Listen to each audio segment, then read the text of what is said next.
자, 여러분 안녕하세요. 오늘은 8장 읽기 교육 시작하겠습니다.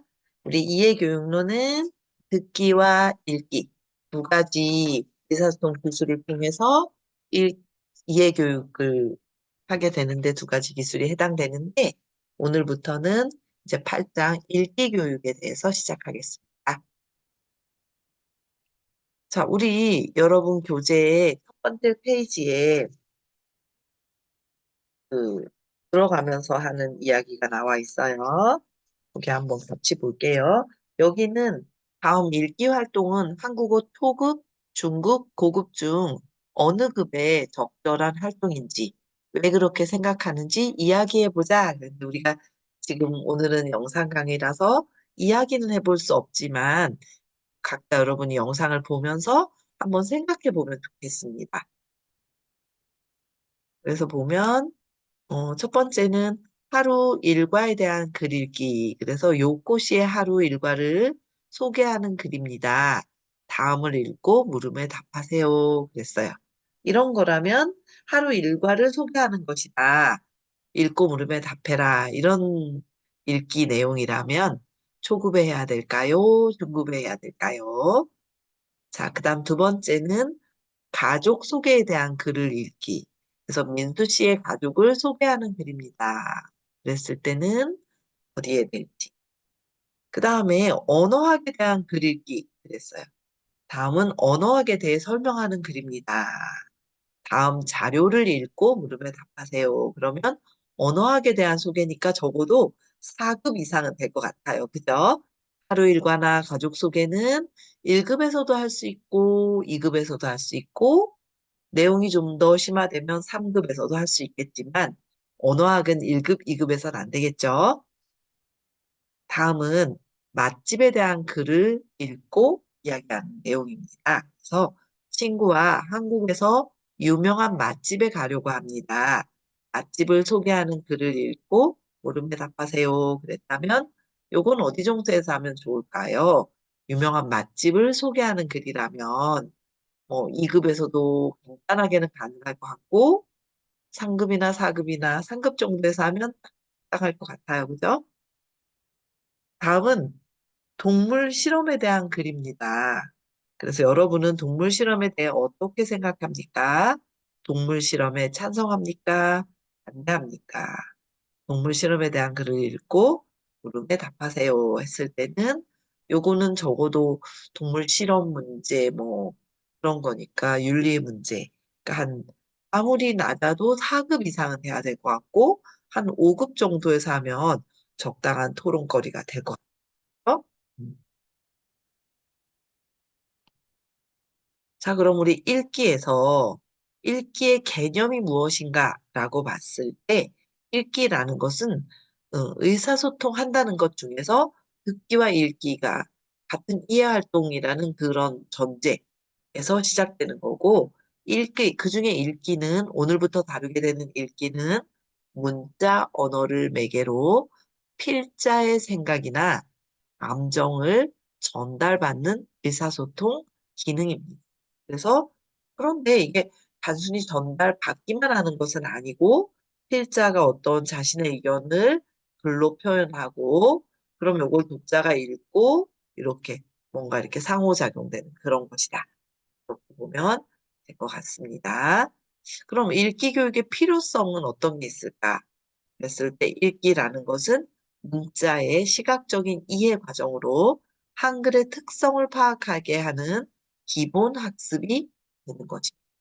기본 학습이라고 하면 읽기의 뭐 맨 앞에 초급 단계의 맨 앞부분 그럴 때는 문자 읽기, 뭐 음운 요소가 달라지는 것 그런 것들을 읽기 이런 게 들어가겠죠. 두 번째는 다른 언어 기능과는 밀접하게 연결되고 어휘력과 독해력 신장의 기본이 된다. 이렇게 보면 되겠고요. 그다음에 읽기는 정보를 수집하고 조직하고 분석하는 사고 행위의 바탕이 된다. 그럼 네 번째는 읽기를 통해 목표 문화의 관습을 습득할 수 있다. 이런 내용들을 바탕으로 읽기 교육이 필요하다라는 필요성을 제시할 수 있습니다. 그럼 이해교육의 범위에서는 이해교육은 학습자의 이해 능력을 갖추기 위해서 다양한 내용들이 포함된다. 이해를 하기 위해 필요한 여러 가지 내용이 포함된다. 그리고 구체적 이해 영역에서는 참여자나 어, 담화의 참여자, 대화할 때라면 그, 그 언어 뭐지? 그 구두 언어로 이루어지는 대화의 참여자가 되지만 읽기라면 그 문자 언어로 된 이 담화에도 참여자가 있고 상황, 매체, 장르에 따라서 달라질 수가 있다. 그다음 이해교육의 목표나 원리, 그리고 처리 과정, 이해를 위한 지식, 이해교육의 방법과 실제, 이해 영역의 의사소통 전략, 이해 영역의 평가 등이 모두 이해교육의 범위에 포함됩니다. 그 중에서 읽기의 범위를 구체적으로 살펴보면 읽기라는 건 초급 단계, 중급 단계, 고급 단계로 나누어 봤을 때 읽기의 초급 단계에서는 글자의 구성과 음절의 원리를 익혀야 된다. 초급의 맨 앞에서는 글자가 어떻게 모아지지, 자음과 모음이 어떻게 만나서 어떤 소리를 내고 어떤 발음이 되고 그 발음을 알아야 읽을 수 있으니까 그렇죠? 음절 원리를 익혀야 되고 낮자와 단어, 구 단위를 정확하게 읽고 문장부의 의미에 대해서도 학습한다. 예를 들면 캐션 마크가 있으면 끝으로 올려서 읽고 이런 기술도 알아야 된다는 거죠. 그다음 짧은 글을 읽고 독자가 원하는 정보를 파악할 수 있어야 한다. 이런 정도가 초급 단계의 읽기의 범위가 되겠고요. 중급 단계의 범위는 읽기와 쓰기가 연계되는 문어적인 특성을 이해하고, 음, 읽기는 곧 쓰기와도 연계되고, 쓰기는 곧 읽기와 연계되고, 이렇게 되니까, 문어적인 특성을 이해하고, 듣고 읽거나, 읽고 쓰는 등의 실생활에서의 기능 연계가 이루어지는 과제를 수행할 수 있어야 한다. 그래서 교사도 그 읽기 수업에서 과제를 구성할 때 그렇게 다른 기능으로 연계되는 그런 것들도 구성할 수 있습니다. 또 독자는 목적에 따라서 필요한 정보를 적극적으로 찾을 수 있어야 합니다. 그다음 고급 단계에서는 다양한 종류의 글을 읽고 목적에 따른 정보를 찾고 분석할 수 있어야 합니다. 자, 그러면 읽기의 과정이 있는데요. 읽기의 과정을 좀 이렇게 보자면, 음, 읽기라는 건 문자로 쓰인 단어나 문장을 소리내서 발음하는 것이 읽기죠. 일단 읽기는 귀로 듣는 게 아니에요. 말소리가 아니죠. 근데 문자로 쓰여진 단어나 문자로 쓰여진 것을 소리내서 읽는 거예요. 예를 들면 길에서 간판을 읽는다든지 아니면 책을 읽는다든지 그럴 때 소리내서 읽는 것이 읽기다. 그래서 안내 표지판을 알아차리는 읽기. 또 해당이 되고 그 다음으로 가면 그러니까 처음에 읽기는 안내 표지판을 알아차리는 정도 읽기였다가 소설이나 논문을 이해하는 독해로까지 가게 됩니다. 그래서 읽기라는 게 단순히 정보를 수용하는 과정이 아니라 정보를 이해하고 정보를 분석하고 필요한 정보를 획득해내는 그러니까 리딩 챌린지죠. 그렇죠? 리딩 챌린지 할 수 있는 그런 그 내용이고 그래서 복잡한 인지 처리 과정을 동반하는 적극적인 의사소통 활동이라는 것을 알 수 있습니다. 읽기가 이제 단순히 수동적이고 소극적인 게 아니라 적극적인 의사소통 활동의 하나이다. 그다음에 시각을 통해 입력된 정보를 시각을 통한다면 눈으로 읽기는 눈으로 문자를 보잖아요. 그렇죠? 그렇게 입력된 정보를 단기적으로 저장하고 음, 단기적으로 저장하는 기억을 작업 기억이라고 해요. 그 상태에서 이해하고 조작하는 과정을 거치게 돼요. 그래서 이때 작업 기억, 단기 기억이요. 단기 기억의 부담을 줄이고 새로운 정보를 파악하기 위해서는 새 정보와 기존 지식을 통합하는 그 머릿속에 있는 배경 지식을 그 스키마를 떠올리면 그것과 새로 들어온 읽기의 내용을 이렇게 통합해가는 그런 활동이 되게 돼 있어요. 그래서 읽기라는 게 신정보, 구정보. 그것을 문자 언어로 시각적으로 전달되는 신호와 의미, 배경 지식 간의 상호작용이 이루어지는 활동이다. 이렇게 보시면 될 것 같습니다. 그래서 읽기의 개념을 살펴보면 먼저 대표적으로는 우리 교재에 굿맨이 1975, 1975년에 말했는데 읽기를 해독 과정이 아닌 이해 과정으로 보고 읽기라는 행위를 독자가 배경 지식을 활용해서 적극적으로 의미를 재구성하는 행위라고 주장을 했습니다. 그래서 이것은 독자를 필자의 생각을 일방적으로, 수동적으로 받아들이지 않는다는 그런 점에서. 물론 필자는 쓸 때 독자가 필자의 의도가 있죠. 이렇게 받아들이면 좋겠다라는 필자의 의도가 있지만 그 실제 읽기를 하는 사람은 또 단순히 그렇게 받아들여지지만은 않는다는 거죠. 그래서 그 단순한 그런 행위가 아니다. 그래서 좀 더 적극적으로 의미를 재구성하는 행위라고 그렇게 보는 거예요. 그래서 독자가 필자 생각을 수동적으로 이해하는 게 아니라 그 어떤 쌍방향적으로 의사소통 행위를 하는 것이다. 이렇게 바라보기, 의미를 재구성한다는 게 읽은 내용을 필자가 쓴 의도가 있지만 읽고 나서 그 의미를 재구성하는 행위. 그것은 쌍방향적인 행위가 되는 거다. 이렇게 보면 될 것 같습니다. 그리고 또 읽기라는 것이 목적별로는 생존을 위한 읽기, 목적에 따라 이렇게 나누어 보면 생존을 위한 읽기, 즐거움을 위한 읽기, 배우기 위한 읽기 이렇게 나눠집니다. 그리고 읽기라는 게 문자 언어를 기반으로 하기 때문에 시간과 공간의 제약을 음성 언어보다는 조금 덜 받고 음성 언어는 이렇게 듣고 있다가 못 들었다 뭐라 그랬지? 이럴 수 있는데 요건 그런 그 시공간의 제약을 덜 받고 많은 양의 정보를 구축할 수 있고요. 대량 정보를 구축할 수 있고 기록으로 남기기 때문에 음성 언어보다는 보존이 용이하다.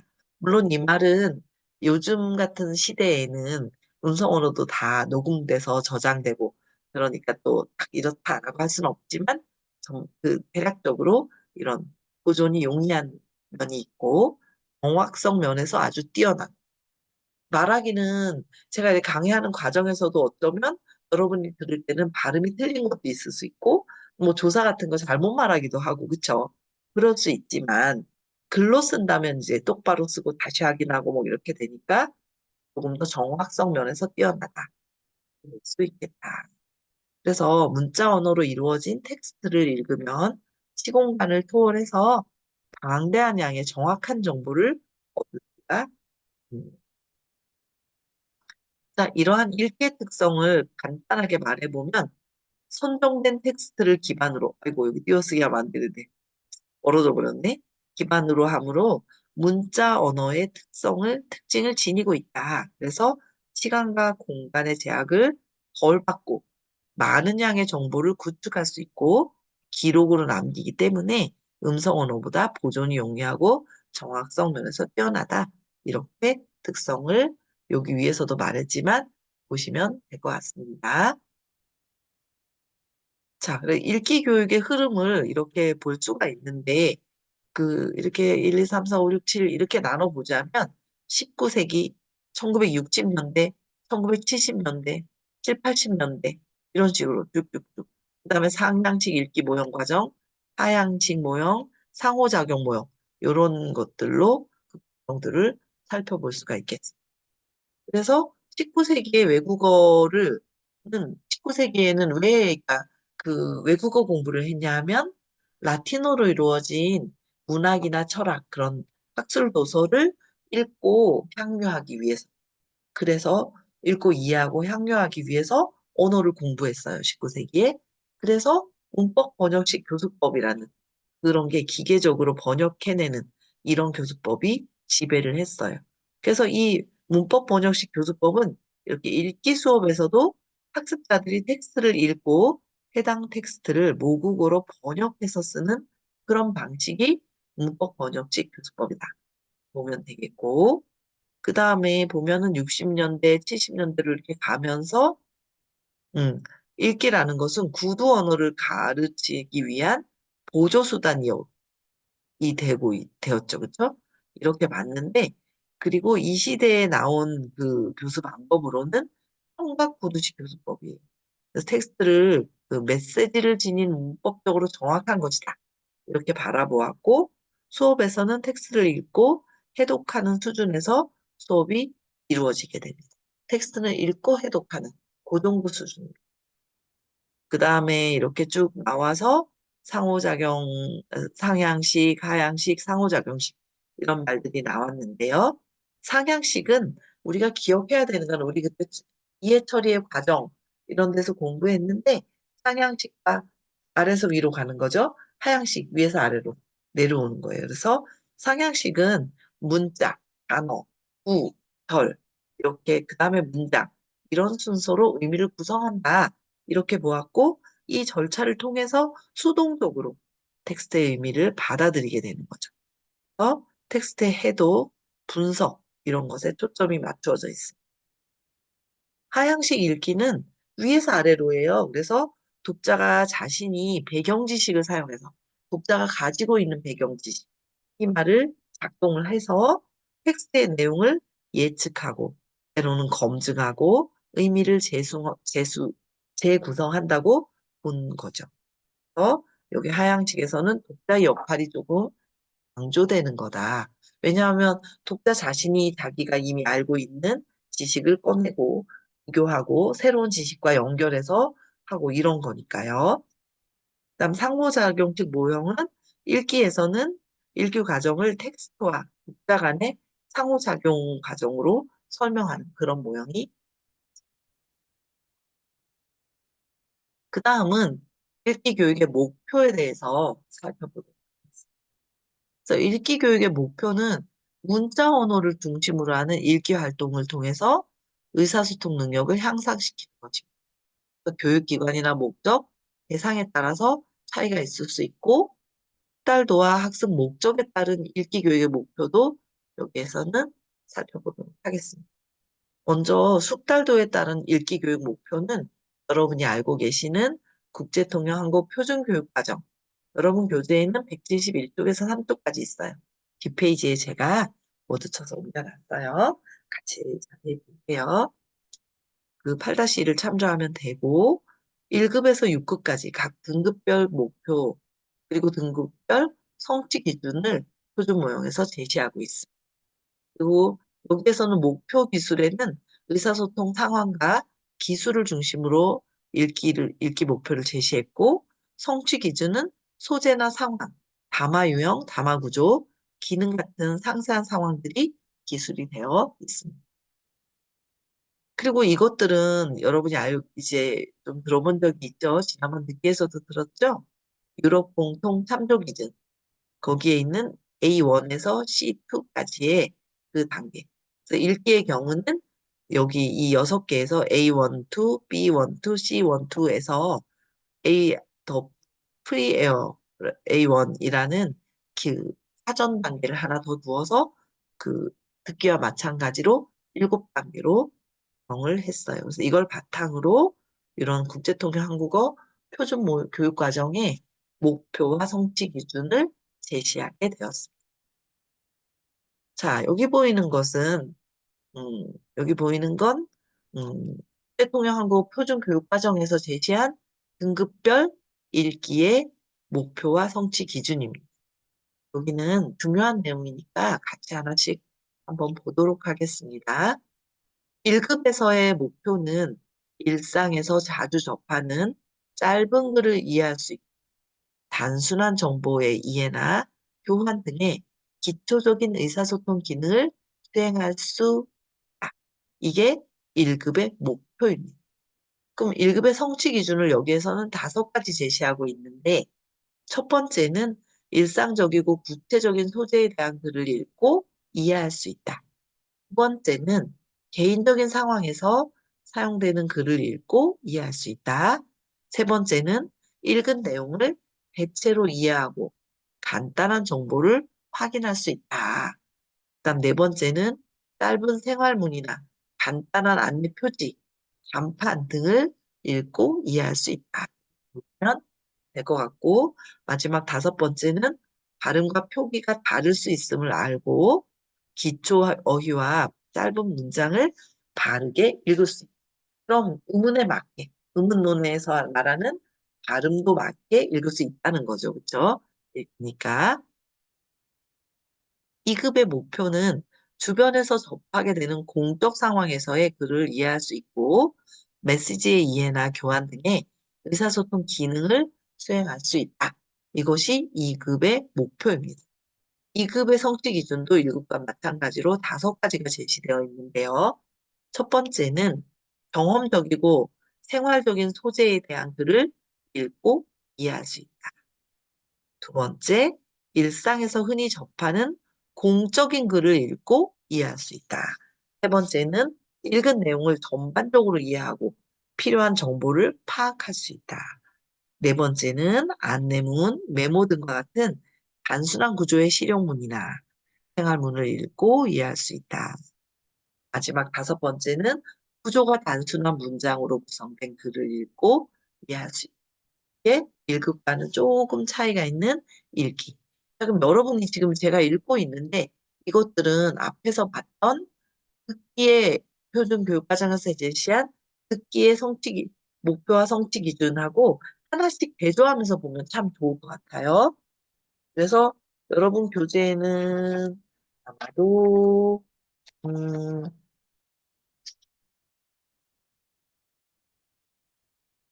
찾아보고 하나만 이 초급에 대해서만 비교를 한번 해드려 볼게요. 여러분 교재는 음,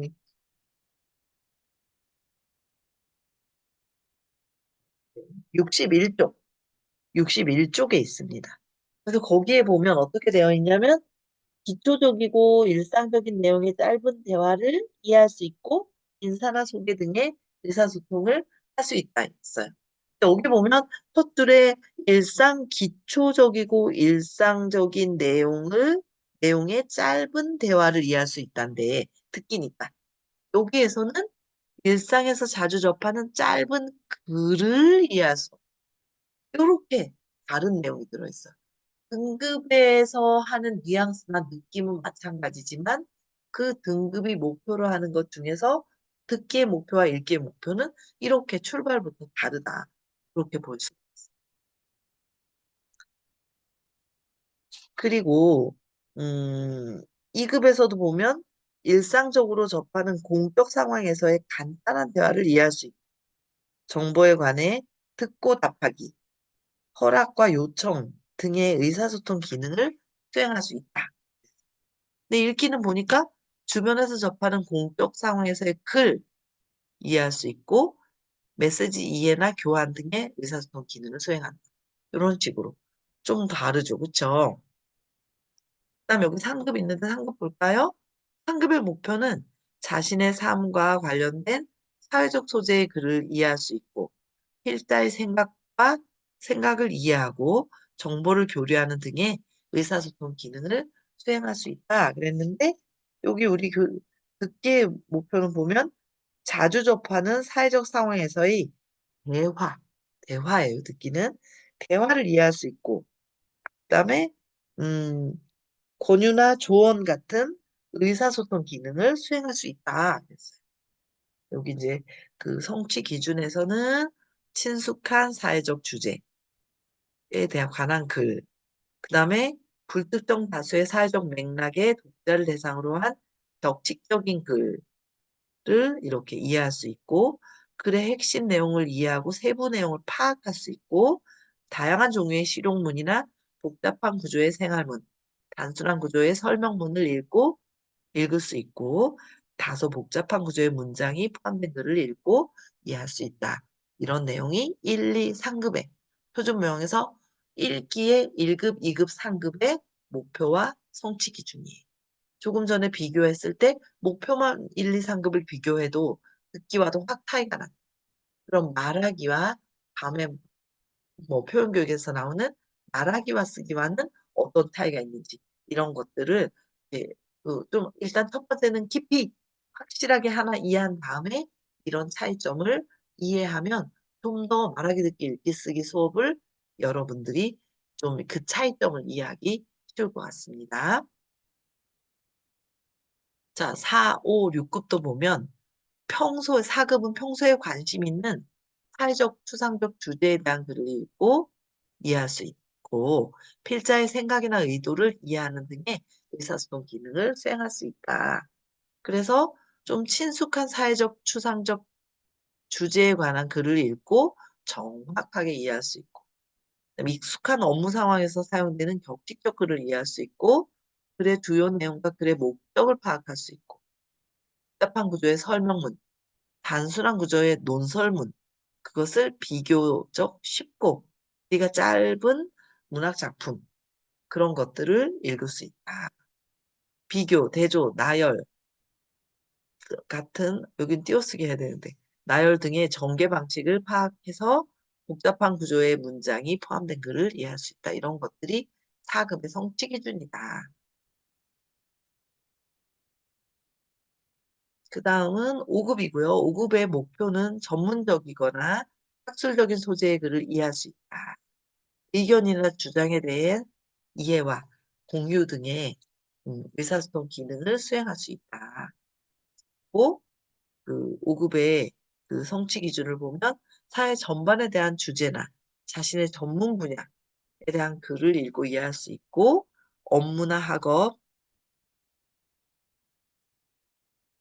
맥락 이런 것들 업무나 학업 맥락에 사용되는 격식적인 글을 이해하고 글의 논리적 흐름을 파악하고 핵심 내용과 세부 내용 파악, 복잡한 구조의 논설문, 음, 이런 문학 작품, 좀 짧은 문학 작품 같은 것, 문단에서 활용된 정의, 인용, 부연, 분석 같은 다양한 전개 방식을 파악해서 이해할 수 있다. 이게 5급의 목표고, 마지막 6급은 전문적이거나 학술적인 소재의 글을 이해할 수 있고, 필자의 의견을 논리적으로 이해하고 판단하는 등의 의사소통 기능을 수행할 수가 있다. 그래서 사회문화적 특수성이 드러나는 소재나 전문 분야의 글을 읽고 이해할 수 있고, 그다음 전문적이거나 학술적인 상황에서 사용된 격식적인 글.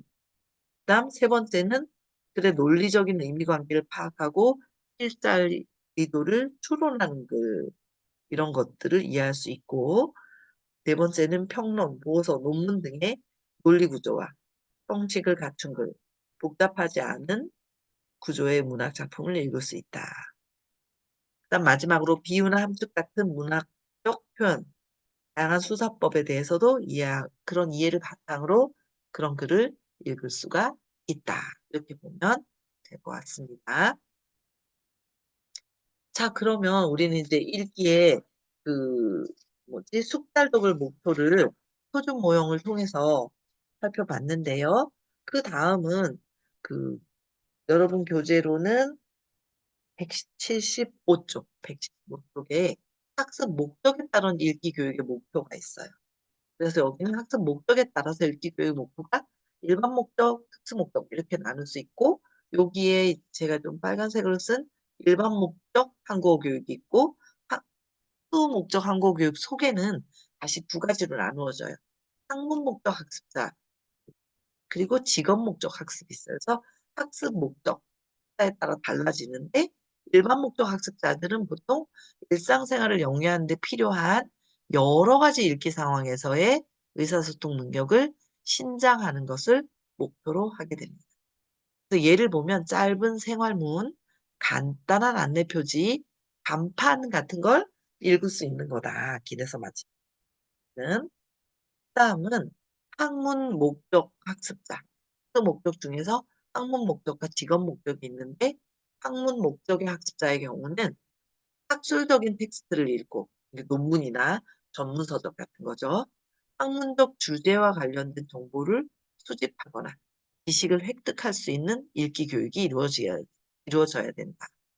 그다음 전공 분야의 전문 용어를 포함한 텍스트 영역을 알아야 되고 학문을 수행해 나가는 데 필요한 기술적인 부분까지 읽기 교육을 통해서 이루어진다. 예를 들면 학술서적이나 에세이, 논문 같은 것들을 읽을 수 있는 능력을 말하게 됩니다. 그다음 세 번째는 직업 목적, 특수 목적 중에 두 번째죠. 직업 목적 학습자가 있는데 직업 목적 학습, 직업 목적의 학습자는 직업 목적에 맞는 업무를 수행하는 데 필요한 한국어를 해야 되고 그 예로 보면 보고서나 업무 이메일, 계획서, 주문서, 청구서, 신청서, 협조문, 공고문, 품위서, 기획서, 증명서 등등등등 아주 많겠죠. 그다음 취업 전 어, 구직 단계에서 취업을 위한 필요한 한국어는 모집 공고, 서류 전형 준비 이런 것들이 해당이 되겠습니다. 자, 그럼 우리 마지막으로는 읽기 교육의 원리가 있어요. 읽기 교육의 원리. 그래서 읽기라는 건 아주 능동적인 과정인 거죠. 수동적인 과정이 아니라 그래서 텍스트의 내용은 독자와 필자가 상호작용하면서 만들어간다. 그러므로 읽기 과정을 능동적인 과정으로 파악해서 읽기 교육이 이루어져야 한다. 되겠습니다. 그래서 읽기 교육의 원리를 우리 교재에서 6가지로 나누어 제시하고 있어요. 첫 번째는 학습자 중심의 읽기 교육이 이루어져야 한다. 예요. 학습자 중심.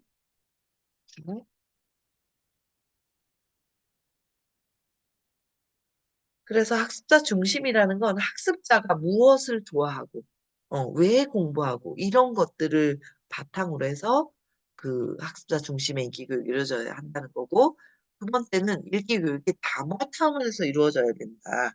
이건 뭐냐 하면 어떤 한 단어 읽기, 한 줄 문장 읽기, 이런 식으로 하는 게 아니라 어떤 긴 글을 보고 그 내용을 파악하고 이런 식으로 담화 차원에서 이루어져야 된다는 거고요. 세 번째는 학습자 읽기 전략을 개발할 수 있어야 한다. 우리가 뭐 이해 처리 과정, 읽기 전략 이런 게 있다면 그런 것들을 개발해서 읽을 수 있어야 한다. 여기에서는 우리 교재에서 이런 것들을 읽기 텍스트에 접근하는 절차로서 SQ3R이라는 걸 제시했어요. 그래서 그 SQ3R의 기법을 이렇게 다음 5단계로 나눠볼 수가 있는데 첫 번째는 개관하기예요. 그래서 어떤 글인지 한눈에 파악하기 위해서 텍스트를 대강 훑어보기, 제목, 소제목, 목차 등 훑어보고 대략적으로 어떤 내용인지 예측하는 그런 연습을 해본다든지 이런 것들이 전략을 개발하는 방안 중에 하나가 되겠고 두 번째는 질문하기. 그래서 어, 훑어본 내용을 기반으로 해서 질문하기나 글의 제목, 소제목, 이미지, 도표 등을 배경으로 그 글의 혹은 책의 중심 내용을 질문하는. 그다음 세 번째는 읽기 단계인데 질문하기 단계에서 던진 질문의 해답을 찾으면서 정독하기, 미리 훑어본 내용을 자세하게 파악하면서 읽기 이런 게 해당이 되고 네 번째는 되새기기. 그래서 읽은 내용을 되새겨서 정리하기. 찾은 답을 정리하고 중요한 핵심 내용을 요약하고 정리해서 암기하는 그런 단계가 되겠고 그다음 다시 보기는 전체 내용을 복습하는 것으로 핵심 내용을 정리해서 글로 다시 쓰는 등의 장기적으로 기억하는 데 통합하는 도움이 되는 그런 내용들이 이 세 번째 학습 전략을 개발할 수 있어야 한다에 들어가는 내용입니다. 그다음 네 번째는 읽기 교육의 원리는 읽기 활동이 다른 언어 기술과 통합돼서 교육되어야 한다. 말하기, 듣기 이런 거와 같이. 그다음 읽기 그 네 번째고 첫 번째는 읽기 교육을 통해서 스키마를 형성할 수 있어야 한다. 읽기 교육을 하는 걸 통해서 스키마 자기가 아는 거를 자기 아는 것을 꺼내서 같이 새로운 정보와 연계시키는 그런 능력을 키워야 된다는 거죠. 그 다음에 읽기 자료는 학습자의 언어 수준에 맞고 실제 적용해야 한다. 너무 어렵죠. 그냥 완전히 생자료를 쓰면 학습자가 여관한 단계까지는 보급이 되지 않으면 다 이해하기가 어려워요. 그래서 실제의 재료를 가지고 와서 실제라는 걸 훼손하지 않는 범위에서 그 교육적 자료로 재가공을 하는 거예요. 어? 그 수준에 맞게 만들어서 학습자가 읽게 해야 한다. 이렇게 보면 되겠습니다. 자, 오늘 읽기 개관은 우리가 좀 간단하게 이렇게 쭉 훑어보게 됐는데요. 자, 여기에 보면 여기 핑크색으로 되어 있는 이 글은 누구를 대상으로 하는 읽기 텍스트인지 한번 살펴보고 이 대상의 읽기 교육의 목표는 어떻게 설정하고 이런 대상에게는 무엇을 가르치면 좋을지 이야기해 보세요. 그랬어요. 자, 여기는 보면 수신, 유유 쇼핑, 참조, 판매관리부장, 제목 만들어 보세요. 안녕하십니까. 주식회사 고홈 패션입니다. 당사는 귀점에 지난 10월 10일까지 가을철 의류 중에서 미판매물에 대해 분이 본사에 도착해야 한다는 내용의 팩스를 보냈습니다. 그러니까 다 못 팔고 남은 옷은 본사로 보내세요. 라는 팩스를 보냈다는 거죠. 아직 회신이 없어서 재차 연락드립니다. 여기 재차는 다시 한번 이런 뜻이에요. 자 연락은 특히 이번 시즌 제품들은 보관이 까다로운 것이 많아서 회사에서 다양한 판촉 행사를 통해 재고품을 처리할 계획입니다. 그러니까 반납을 하면 처리해 주려는 거죠. B점에서 18일 겨울 신상품을 입고해 B점에 겨울 신상품을 입고해 드릴 예정이었지만 가을 의류에 대한 땡땡이 되지 않아서 겨울 신상품 입고가 늦어지고 있습니다. 오는 25일까지 가을 의류를 반품하지 않으면 기점에서 판매하는 것, 그러니까 모두 판매하는 것으로 처리하겠습니다. 무슨 소리냐면, 가을 신상품 중에 남은 제품을 10일까지 반품을 안 했어. 18일까지 반품하지 않으면 너가 다 갖는 걸로 알겠다. 이런 거예요. 반품 안 해준다. 18일 지나면 이런 의미가 되죠. 이 점을 양지하시기 바랍니다. 양지하다는 이해해 주세요. 이런 거예요. 2000땡땡년, 2024년, 25년 이렇게 10월 19일 주식회사 고온패션 영업부장 박재훈 이렇게 썼어요. 이런 게 어떤 목적 있는 업무용 이메일을 읽고 요것에 대해서 뭐 어떤 질문이 있으면 대답. 그런 문항을 만들어 보면 되겠죠. 그렇죠? 여러분이 요걸 가지고 이 읽기를 사용할 수 있는 대상, 누구를 대상으로 할 것인가 했을 때 누구 이렇게 먼저 한 다음에 그 대상이 읽기 목표를 어떻게 설정해야 하나. 요 정도의 대상에게는 무엇을, 여기 밑에 글이 아니라 이 수업을 들을 수 있는 대상, 여러분이 여기 위에서 먼저 대답했던, 이거 누구를 위한 텍스트인가 했을 때, 그 사람들을 위해서 무엇을 가르치면 좋을지도 이야기해보죠. 그래서 여기서는 이렇게 나눠서 말했지만, 여러분들은 이걸 보고 누구에게 가르치면 좋을까, 무엇을 가르치면 좋을까, 어떻게 가르치면 좋을까, 이런 것들을 생각해보면 좋겠습니다. 자, 우리 오늘은 8장은 이렇게 조금 간단하게 발표 수업을 마치도록 하겠습니다. 그리고 우리가 지난주에 과제로 냈던 거는, 7장에서 듣기 문항 개발 해보는 거였죠. 음, 자, 그럼 우리 여러분 다음 주에 만나요. 주말 잘 보내세요. 감사합니다.